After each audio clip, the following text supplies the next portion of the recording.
este último tiempo, durante un tiempo, que ustedes forman parte de un gobierno insensible y cruel. ¿Qué tiene para decir al respecto? Bueno, basándome en los datos últimos, yo te diría que dato mata relato, porque nosotros en el primer trimestre del 2024 teníamos una pobreza del 54% que venía de rezagos de la alta inflación que tenía el gobierno anterior al nuestro, y con el transcurso del tiempo la pobreza empezó a tener una tendencia a la baja. De hecho,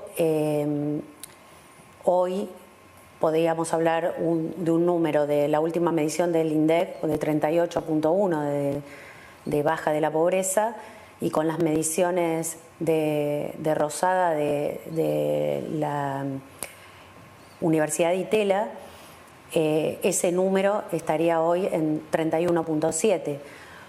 Con lo cual, bueno, los datos hablan por sí mismos, y esto es gracias a la política económica que ha bajado la inflación de una manera categórica, y también a las políticas sociales que han contenido el ajuste y que han contenido, por ejemplo, a los niños, ¿no? La pobreza de los niños era de un 70% cuando nosotros... ¿Y hoy cuánto es, ministro? Y hoy es un 45%. Y estos no son números nuestros, del Consejo de Articulación de Políticas Sociales solamente, sino que esto lo ha dicho UNICEF con su informe, que en el último trimestre del año pasado salieron de la pobreza 1.700.000 niños, y en este trimestre podríamos ya decir que han salido de la pobreza 2.400.000 niños. Si eso es crueldad, bueno... ¿Y por qué cree que le dicen que es un gobierno cruel? Porque hacen relatos, o sea... Crueldad es haberse aprovechado de los pobres.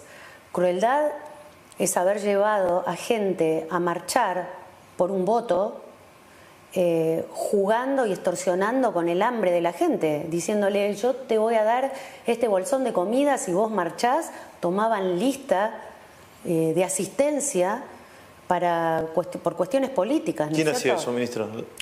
Los líderes piqueteros, porque yo no quisiera hablar de los piqueteros, porque los piqueteros engloban a la gente. ¿Los líderes que era quiénes son? Graboy, Pérsico, Menéndez, ¿quiénes son?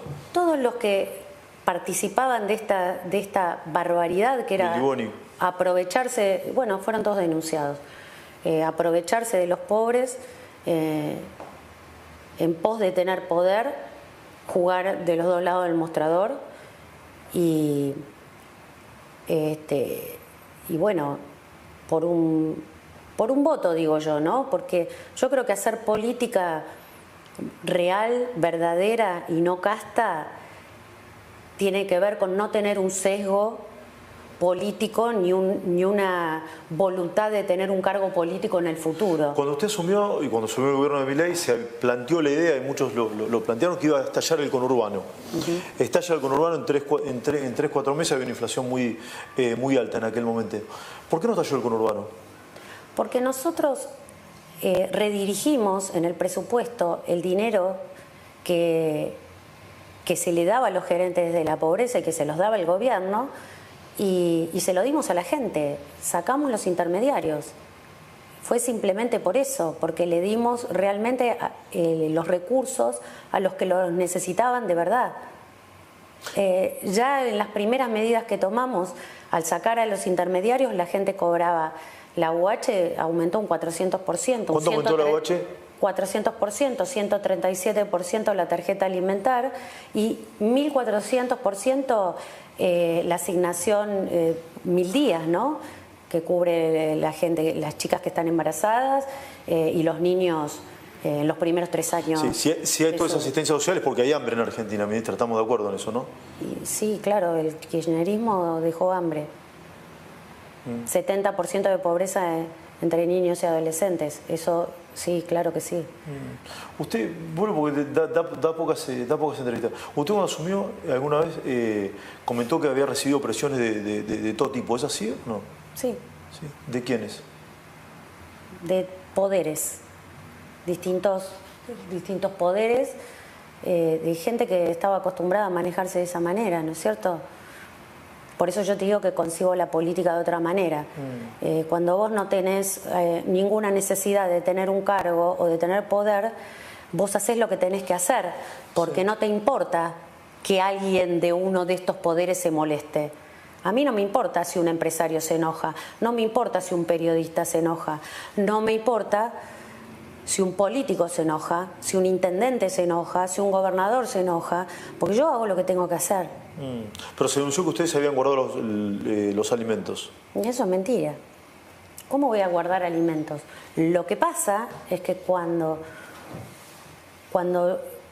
yo vine a este ministerio, lo que empecé a descubrir son estas cuestiones que te digo de gente que había estado en el gobierno y que todavía estaba metida dentro, o sea, tenía poder porque tenía gente metida dentro del ministerio, y ellos se manejaban con otras lógicas. ¿Cuáles eran las lógicas? Las lógicas de... Yo creo que en toda la administración había una lógica de extorsión y de, en lugar de diseñar una política pública por el bien de la sociedad, buscar, mediante una política pública, hacer un negocio y tener una mordida.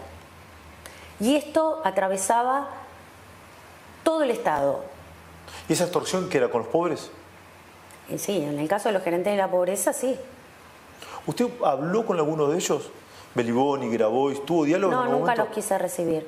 ¿Nunca los quiso recibir? No, y tenía presiones de políticos tradicionales diciéndome, bueno, los vas a tener que recibir. No, ¿por qué los voy a recibir? Si se están aprovechando de la gente. Ustedes denunciaron a prácticamente todas las organizaciones sociales. ¿No todas las denuncias han avanzado, ministra? No, inclusive hay una denuncia por lo menos que ya ha sido archivada. ¿Contra quién? Contra mí. Ah, no, digo, pero muchas de las denuncias que ustedes realizaron, muchas no han avanzado. No sé si no han avanzado o siguen avanzando, y lo que pasa es que nosotros no estamos publicando todo el tiempo cuáles son los avances de la justicia. Yo creo que justamente lo que se necesita es dejar trabajar a la justicia en ese aspecto, sí. ¿No? La verdad siempre, a veces tarda, pero llega. ¿Cree que algunos van a terminar presos? Eso lo va a determinar la justicia. Sí. Se había anunciado que había comedores fantasmas. Sí. ¿Eso es cierto y cómo es? Bueno, había 44.000 comedores en el RENACOM y a mí me decían que yo mentía, y la verdad es que el informe que ha hecho la CIGEN y que ha presentado hace más o menos una semana da cuenta de lo que yo decía, que era 70% no habían sido validados nunca, había direcciones que no correspondían. Entonces, era verdad lo que nosotros afirmábamos, ¿no? ¿Qué significa eso? ¿Que la comida de los pobres iba para otro lado, se robaba o nunca llegaba? La comida iba para los dirigentes y ellos la repartían. Por eso te digo que cuando a mí me empezaron a operar con que yo me guardaba comida, ¿cómo yo me voy a guardar comida? ¿Para qué la quiero? El tema es que los que me estaban denunciando a mí y los que hacían estas operaciones mediáticas eran los que querían esa comida que habían comprado y la utilizaban para extorsionar a la gente. Entonces la querían porque creían que eran los dueños de esos alimentos. Entonces nosotros cambiamos la política y dijimos, saquemos los intermediarios, vamos a darle a la gente. Mientras tanto, o sea, no es que dejen banda a la gente. Nosotros aumentamos, bueno, lo que te dije antes, ¿no? 400% el AUH, 137% la tarjeta alimentar, 1.400% la asignación de 1.000 días. Entonces, la gente estaba protegida. Digo, y estos alimentos, nosotros teníamos que ver qué es lo que se quería hacer con ellos. Decidimos que iba a ser usado para las emergencias, y de hecho cuando hubo emergencias yo tuve que ir a hacer presentaciones ante el juez para que me dejara darle a la gente que la estaba pasando mal esos alimentos. Era una locura, tenía que justificar que le quería dar los alimentos a la gente. Sí. Lo que no queríamos nosotros era que cayera en manos de los gerentes de la pobreza, que lo utilizaban para lastimar y usar y utilizar a la gente vulnerable. Sí. Esos comedores fantasmas que usted habla, que eran direcciones y no había nada en el lugar. Hoy hay distintos, ya hace poco decían que había pool dance en uno de los lugares y bueno, y como estas cosas nos hemos encontrado. O sea, figuraban como comedores, pero no había... otra cosa. Y eran otra cosa. Taller mecánico, o sea, hay distintas variantes. A los curas villeros, los curas kirchneristas, ¿usted tuvo diálogo con ellos o no? Sí, yo fui, me invitaron a un asado antes de asumir. O sea, nosotros habíamos ganado las elecciones y me invitaron a un asado y fui a conocerlos. Porque, a ver, yo te dije, yo no quería recibir a ni conocer a los gerentes de la pobreza, pero me pareció, como no sabía de ellos, que estaba bueno que los conozca. ¿Estaba el padre Paco, por ejemplo, ahí o no? No recuerdo que estuviera el padre Paco, no, estaba el padre Pepe y otros. Sí, ¿le pidieron algo? Sí, uno de ellos me pidió que me decía, ¿vos sabés lo que es el FISU? Y yo, la verdad que era tan grande el ministerio que todavía tenía algunos organismos que estudiar, yo no sabía muy bien de qué me estaba hablando, y era el fondo que se utilizaba para construir casas, ¿no? Y bueno, y él me decía, lo tenés que tener vos, lo que tenés que tener vos. Me pedía sí o sí que lo tuviera yo. ¿Para qué? Supongo que era una herramienta que ellos utilizaban, ¿no? ¿Y hoy ese fondo está cerrado efectivamente, ministro, o no? Sí, creo que el ministro Caputo sacó todos los fondos fiduciarios que había. Cuando se habla de crueldad, se habla de crueldad de los jubilados también. Ministra, ¿qué mirada tiene al respecto? Yo creo que el tema del sistema previsional, ya lo hemos dicho varias veces, el sistema está quebrado mucho antes de que nosotros lleguemos al gobierno. De hecho, se han jubilado 4 millones de personas sin aportes y eso ha terminado de quebrar un sistema que ya estaba quebrado. Pero bueno, para hacer un cambio en el sistema previsional y una reforma, primero y fundamentalmente yo creo que hay que hacer una reforma laboral. Nosotros, bueno, lo teníamos en la ley bases y ha quedado preso en una cautelar, pero yo creo que es absolutamente fundamental hacer una reforma laboral para que la gente pueda tener lo que más necesita, que es trabajo. A veces yo creo que eso se confunde un poco con el tema gremial y sindical, ¿no es cierto?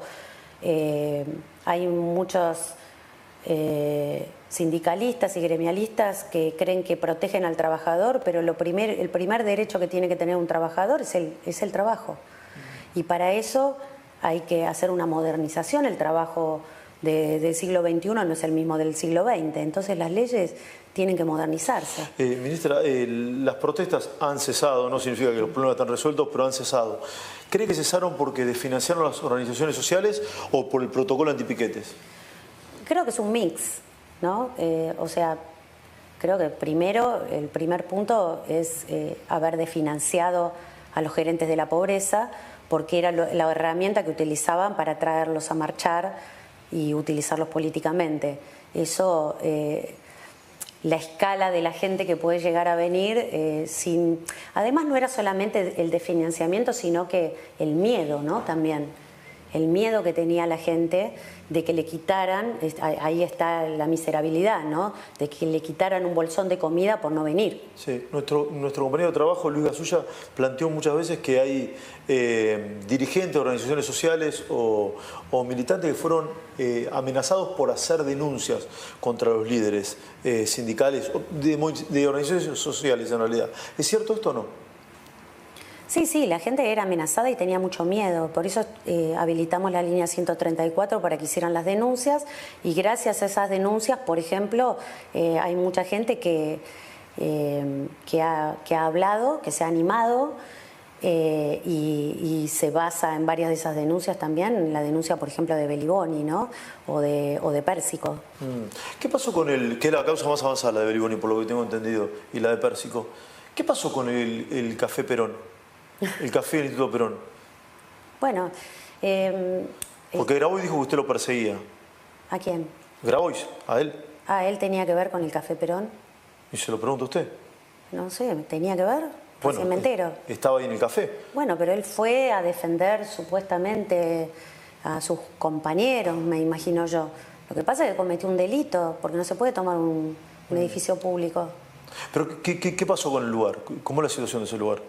A ver, ahí funcionaba, en el Instituto Perón, al lado del instituto funcionaba un bar. Ese bar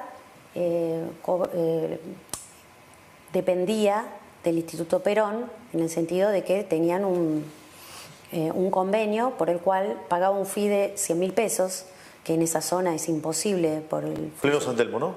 No, atrás de la Biblioteca Nacional. Ah, ok, Recoleta. O sea, Recoleta. Pagaba 100.000 pesos. Bueno, eso al darse de baja el Instituto Perón como organismo, se da de baja también ese contrato. Y bueno, y resistían y no querían irse, ¿no? Ese bar lo manejaba una cooperativa, la cooperativa Lo de Néstor, que ya había sido dada de baja. Nosotros habíamos inspeccionado y tenía gente en negro, trabajando en negro. Digamos, era absolutamente irregular el funcionamiento en sí, porque la cooperativa había sido dada de baja y además todas estas cuestiones laborales de tener gente trabajando en informalidad. Con lo cual, bueno, dimos de baja el contrato y ellos resistieron. Entonces, bueno, él fue ahí a trincherarse y entrando por el bar había una comunicación, pero que tenía un blindex. Y bueno, y las cámaras muestran que rompieron el blindex para tomar el instituto, ¿no? Ministra, ¿qué es lo que más le llamó la atención o se sorprendió esta es su primera experiencia como política, digamos? ¿Qué es lo primero que...? Funcionario. Bueno, política, no tiene nada malo tampoco serlo. ¿Qué es lo que más les llamó la atención durante este año y medio que llevan el cargo? Bueno, me llamó mucho la atención esto que te comentaba al principio, ¿no? Utilizar, en lugar de hacer política pública, ver cómo se podía hacer un negocio primero para disfrazarlo de política pública. Eso me llamó mucho la atención. ¿Cree que las altas esferas del poder conocían esto? Cristina Fernández de Kirchner, por ejemplo, ¿conocía esto? No voy a... Por decir un nombre. No, digo, era difícil que no se supiera. Está bien que uno a veces ocupa un puesto y es un funcionario. En la enormidad que yo tengo es muy difícil que sea una persona teniendo un kiosco en algún lugar de mi gestión y de mi administración, yo lo tenga que saber al minuto. Si yo me entero, no va a estar trabajando más. Y es muy difícil en la inmensidad de un gobierno estar controlando. Por eso yo pienso, por ejemplo, el potencial trabajo estaba en un Excel. 1.200.000 personas en un Excel. ¿A qué apuntaba eso? A la falta de transparencia, porque ellos mismos lo que hacían es amenazar a la gente diciéndole te doy de baja o de alta en el plan.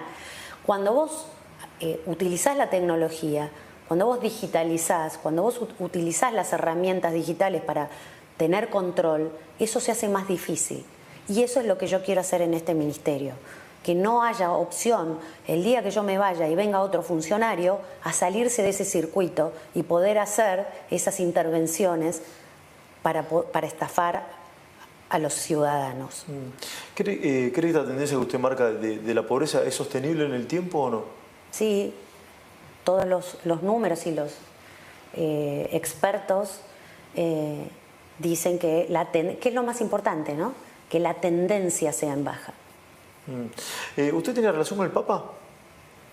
¿Actual? Bueno, no, con el Papa anterior, con Francisco. ¿Tenía relación? Sí, tenía relación con él. Sí. Tengo entendido que usted le mandaba informes al Papa. Sí. ¿Alguna vez tuvo alguna devolución de esos informes o no? No, solo leía. ¿Los leía los informes? Sí, o sea, tuve intercambio con él cuando él pidió conocerme y bueno, la verdad que me impactó mucho, ¿no? Que me quisiera conocer a mí. Sí. Y vino un amigo de él a decirme que me quería conocer. Entonces yo lo llamé a Javier y le dije, mira, me quiere conocer. Y me dijo, anda para allá. Y bueno, y ahí lo fui a conocer y me recibió en su casa y estuvimos charlando bastante. ¿Y qué le dijo? ¿Ponderó su trabajo? ¿Lo cuestionó? ¿La escuchó? ¿Hizo un juicio de valor? Sí, hicimos juicio de valor. Hay cosas que hablé con él que me las guardo. Son privadas, bueno, lo que se pueda contar. Sí, sí, sí. Él estaba... A ver, yo no personalicé, no dije nombres. Pero bueno, yo le enviaba los informes y en ese momento tuvimos una ida y vuelta y en un momento yo tuve un exabrupto y él me dijo, no, puté, me dijo, y él pensaba lo mismo que yo. Sí. Usted le dijo entonces que se robaban la plata de los pobres, eso le planteó usted. Sí. ¿Y el Papa qué le dijo al respecto? Que eran unos HDP. Sin dar nombres. Exacto. Y con su santidad ahora estuvo en contacto también, ¿no? Sí. Bueno, fue muy... no, a ver, yo no tuve una reunión con él. O sea, lo saludamos, me acompañó el canciller, generosamente me hizo saludar al Papa y después al día siguiente, como él tuvo la entrevista, yo le mandé también, le llevé unos informes al Papa, le llevé mi primer año de gestión y le llevé el Museo de la Corrupción y le llevé, o como seguí la tradición, y le llevé los últimos informes que tenía. Y sí, los recibió. El día que lo saludé, el día anterior, yo le di la mano y había escuchado su homilía que me impresionó bastante. Yo había leído sobre él y sobre sus intereses y sentí, bueno, lo que me salió en ese momento cuando lo saludé y le dije, yo trabajo para la familia. Y él me dijo, eso es muy bueno, y se sonrió. ¿Viste cuál es la zona más excluida y más pobre del país? Se habla mucho del conurbano bonaerense, la tercera sección electoral y demás, pero ¿cuál es la zona donde hay más demanda y carencia social? Nosotros ahora tenemos un nuevo proyecto que son los centros de familia y vamos a hacer una prueba piloto y entonces elegimos por índice de vulnerabilidad una ciudad y elegimos Concordia, en Entre Ríos. Hay muchas ciudades y lugares que son vulnerables. Yo sé que a usted no le gustan las consideraciones políticas, pero en el conurbano, que probablemente es una de las zonas más excluidas, ¿el conurbano o no? Hay en todo el país zonas excluidas, sí. Es donde mayor tracción de votos tiene el peronismo. ¿Qué lectura tiene al respecto? No voy a hacer lecturas políticas, porque no me especializo en el tema y ¿qué podría decir? En algún momento se había dicho que... Además, eso está por verse. ¿Cómo? Que eso está por verse. ¿Cree que el gobierno puede hacer una buena performance electoral en esos lugares? Yo creo que sí. Yo creo que, otra vez, y parece una sesión de terapia, pero dato mata relato. Si estos son los datos, la gente lo puede sentir. Entonces, por ahí se puede dar una sorpresa, ¿no? Por último, ministra, agradeciéndole este momento, ¿hacia dónde va el país? Hacia la libertad y hacia el crecimiento. Gracias por recibirme. Gracias, ministra.